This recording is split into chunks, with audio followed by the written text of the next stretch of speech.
So this is part number 23, 24. I really don't remember, but this is the next video. Okay. I am getting a lot of interesting questions, queries from my YouTube subscribers. So one of my YouTube subscribers, his name is also Rohit. Rohit Kumar has sent me an email with these four questions.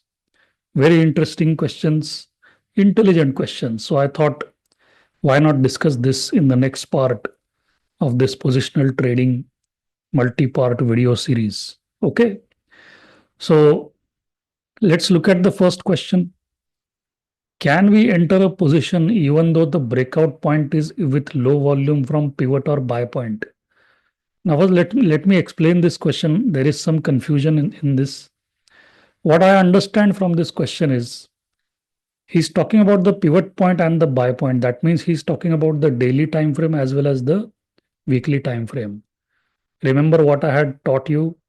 The buy point comes on the daily time frame. The pivot point comes on the weekly time frame.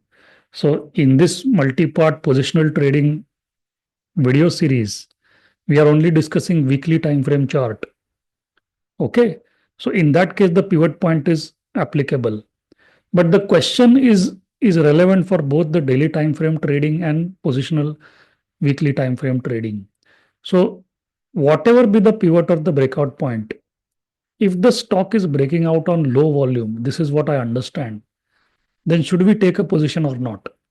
Now, I've already answered this question 2 videos ago, where you should never ask yourself a question which has a binary answer, yes or no. Okay, never ask yourself that question. So the answer to this question could be yes or no. The way I approach is, what is the risk in this stock? That is what I try to assess. So if the stock is breaking out on low volume, is it high risk or low risk? Of course, it is high risk, right? Because we want the breakout to happen on high volume. In this case, it is breaking out on low volume. Let me explain. So let's say I will draw a base on the, let's say this is a daily time frame chart, and I draw a base like this.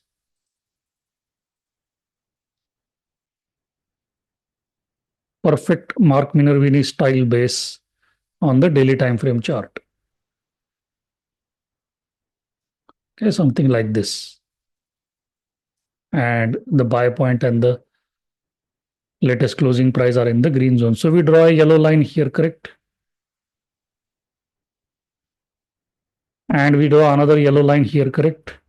So that's the 1% range where we buy the stock. Now, what if the stock begins to break out on low volume? What does that tell you about risk? Is it high risk or low risk? It is high risk because we want the breakout to happen on high volume. So if it is high risk, then will you take a big position size or will you take a small position size? Of course, you will take a small position size if you have planned to buy the stock. Now, that depends on your stock selection. It depends on your filtering, shortlisting, and stock selection and market condition. That will tell you whether you should buy the stock or not. Then comes the question of position size. Okay. So, if at all you choose to buy the stock, then you should go in with a small position size, or you could gradually add as the volume and price action comes in. That's the answer to the first question. I am not saying don't buy. I am saying if you buy, manage your risk. Okay. Because at the breakout, at the time of breakout, it might be showing low volume. Maybe 11 o'clock it's breaking out, it's showing low volume. But what if later in the day, volume picks up and the stock goes beyond the buying range? Okay. So that's the daily time frame. Okay. If it's breaking out on low volume, I would, instead of buying 100 shares, I would buy, let's say, 50 shares just to test. And here, again, if the stock, if this is a weekly time frame, positional trading, earlier was daily time frame. So if it's breaking out on low volume, or you can't determine whether the volume is going to be high or low in that week. Let's say it's a Monday, the stock has broken out and you don't see much volume coming in. You still have Tuesday, Wednesday, Thursday, Friday to go. How will you know whether the volume is going to be high or low in that week? So you have to buy. Okay, if the criteria, if the stock meets your criteria, you will have to buy. The question is how much. Okay, well, that depends on your risk appetite. That is not, there is no hard and fast rule for those things. It depends on how much risk do you want to take. Okay, so I'm not saying don't buy, I am saying be cautious. And if you see extraordinary volume coming in on Monday itself, then you fill up the tank. I mean, you buy all the shares that you can buy, because the stock might go away from you. It might go away from your buying zone, correct? So back up the truck. Next question. What to do if the price of stock opens above the buy point next morning? Shall we chase it or not? If chase, up to what percentage point? Now look at this word chase in that question. So the answer lies in the question itself. You tell me, if you chase a stock, do you expect to make money in that stock? The question itself answers itself, right? If you chase a stock, do you think you can make money in that stock? The market is not there to give you money. The market is there to take your money, right? That's a fundamental principle that I have taught my students and subscribers, because you yourself are a part of the market. Are you there to give your money? Are you there to donate your money? No, you're there to take your money, take money from the market. So, similarly, the market is not there to give you money. The market is there to take your money. So, if you try to chase a stock, you will lose money most of the times. So, the answer to this question is don't chase it. Okay. Now, let me explain on the daily time frame.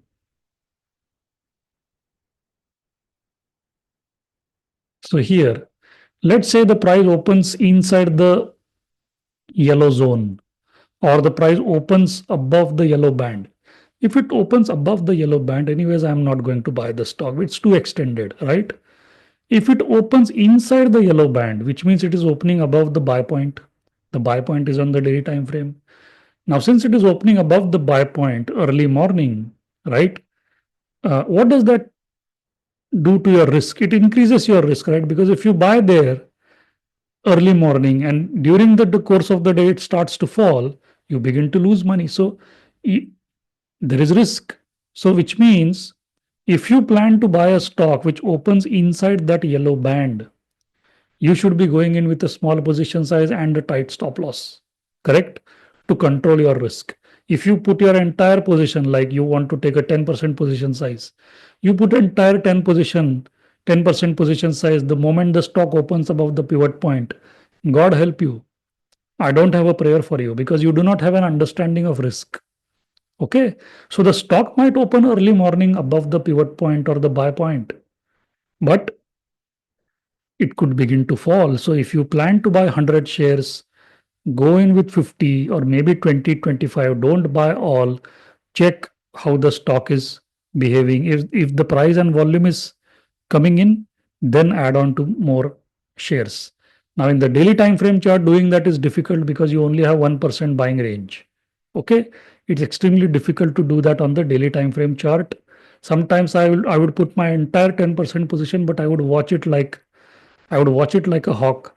If it shows some weakness, if it doesn't move quickly in 10-15 minutes, I would reduce or cut my position size. I wouldn't allow the stock to even take 2% out of my position size, right? 2% of my stop loss. Basically, I wouldn't allow it to take too much of money from my account. Very simple. So I'm not saying don't buy. I'm not saying don't chase. You can chase, but you have to be aware of the risk. Okay. And beyond the yellow band, yeah, of course, if you're chasing, you are bound to lose money more than likely. That's the daily time frame. What about weekly? If the stock opens above the pivot point here somewhere, now see that you're still in the buying range, right? As long as you're in the buying range on the week of the breakout, you can buy the stock, no problem. Question is how much? And God forbid if the stock opens after this, the stock opens above that entire blue shaded area, which is less likely to happen on a weekly chart. But if it opens above the entire blue shaded area, no way you are going to buy the stock. It's too much risk. Just because some earnings estimate, some earnings came or something like that, the stock opens above the blue shaded area. No, no, it's too much risk. It could you could lose 5 to 8% of your money in a single day, right? Of the position size that you have taken, of course. But all of my purchases will be in that yellow zone. All of my purchases will be in that blue zone. The question is how much. I believe in buying gradually. I never believe in buying all at once unless there is extraordinarily high volume. For example, on Monday itself, the blue line on the weekly chart, volume chart, on Monday itself, the blue line is being breached. Okay, that's a very high volume. Okay, coming into the stock. In that case, I would buy the entire position. Let's say 10%. I would take 10% position size in the stock. Okay, because it's a positional stock, fundamentally strong. Correct. So it's risk. Don't ask me, should I buy or should I not buy? That is the worst question that you can ask me. Okay. It is not about buying or not buying. It is about how much risk. You are not a trader, you are a risk manager. Shall we put SL as GTT in the system or in paper to save ourselves from a one time event? Of course, you have to put stop loss as a GTT. You have to put automatic stop loss because this is weekly positional trading. Even in a daily time frame, you have to put a stop loss because you might be away from your computer or PC or laptop for some time. During that time, if something bad happens, you want to be out of that stock, right? You never know what can happen in the market in 5 minutes or 15 minutes. So always put GTT at 7-8% from your average execution price. That's the red line. I mean, you will not take a loss beyond that. That is strict professional trading. In actuality, you would look for mental stop loss levels on which I have done a lot of discussion on the daily time frame chart. On the weekly time frame chart, there is lesser need for mental stop loss levels because the range itself is very large. If you begin to lose like 4 5% money, you randomly or on an ad hoc basis start to reduce your position size because the stock is not performing as you want it to perform. Second part of the question is in paper to save ourselves from a one time event. What he's trying to say here is that sometimes what happens is you put 8% stop loss, the stock goes down 8%, 10%, one time event, and then shoots back up. So your stop loss unnecessarily got hit. Your view was right, your analysis was right, everything was okay. The stock continues to go up, remains in an uptrend. But just because of that one candle or one bar, you get shaken out of the market. No, no. My answer would be you have to put a GTT, take that loss, even if it is unfortunate. Take that loss. Don't play around with the market because that drop could be a real drop. Like if it drops like 7-8% suddenly, that 7-8% could become 20-30%. We don't want to do that. We are professional traders here. Next is where can we find earnings estimate quarterly and yearly and revision in estimates as discussed by Mark in his SEPA. SEPA is specific entry point analysis, which is discussed in Mark Minervini's first book, Trade Like a Stock Market Wizard. The answer to this question is, well, I personally don't look at estimates because what is an estimate? An estimate is an opinion. If 100 analysts are giving their estimate and we come up to a consensus estimate, that is still an opinion. I tend to look at facts. Okay, I don't look at estimates. And these estimates, if you look at the question properly, these estimates are subject to revision, which means if you have an estimate for EPS now, after 1 month, that estimate could change based on some events that happen in the company or in the market or in the economy, right? And can you predict the change in these estimates? No. Can you predict these events? No. Which means the revision could happen anytime. Even one day before the earnings is announced, the revision could happen, right? So these are all opinions and revisions of people. I don't want to focus on that. I focus on the facts. Remember what I told you earlier, keep your system simple and flexible. If I add too many things to my criteria, I will get confused. Okay. So I don't want to add too many variables. We already have a lot of variables. In liquidity, we have 6 variables. In technical, we have like 10 variables. In fundamentals, we have 12 variables. In market, we have four. In comparative, we have five variables to look at. So all in all, you can count how many 20, 30 variables we are looking at. Now you add another, sorry, now you add another variable like earnings estimate, and that too, it's an opinion. That's making the system too complex, right? I want the system simple, replicable, and flexible. It's very, the flexibility comes in terms of position sizing. Like I might want to buy a stock, you might want to buy a stock, but the same stock, but our position size could vary based on our risk appetite and based on how our previous trades might have done, right? So the answer to this question is don't look at earnings estimate. Why do you want to complicate your system? Just keep it simple, keep it easy. In the previous video, I've already given you the criteria. That is more than enough. If a stock meets all of that criteria and still doesn't go up, I mean, that's you can't do anything. That's the nature of the market. Okay. But if the stock meets all of that criteria, there is a high probability of making money than compared to the probability of losing money. That's the idea. So the trading is a game of probabilities. As long as you have the basic and the most important criteria in place, you don't need to add too many variables. So that's part number 24 for you. The video series will continue. We will look at some charts. Okay. Thank you so much.